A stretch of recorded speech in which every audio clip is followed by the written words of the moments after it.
Kwento ko bilang OFW.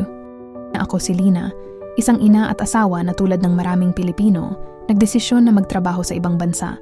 Maraming nagtatanong, ano nga ba ang ibig sabihin ng pagiging OFW? Para sa akin, ito ang pagiging malayo sa pamilya, ngunit buong puso kang nagtataguyod para sa kanilang kinabukasan. Hindi madali, araw-araw. Nararamdaman ko ang lungkot at pangungulila. Minsan, naiisip ko, bakit ako narito? Bakit kailangan kong magtiis sa distansyang ito?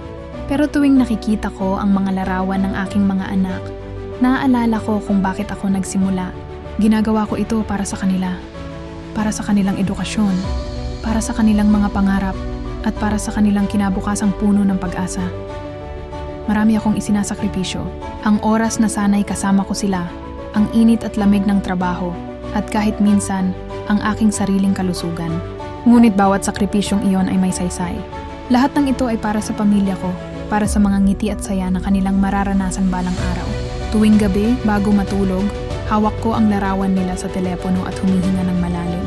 Naiintindihan ko na kahit malayo ako, ang pagmamahal ko sa kanila ay mas malakas kaysa sa distansya. Ako ay isang tahimik na bayani, handang magsakripisyo ngayon upang makita silang masaya bukas,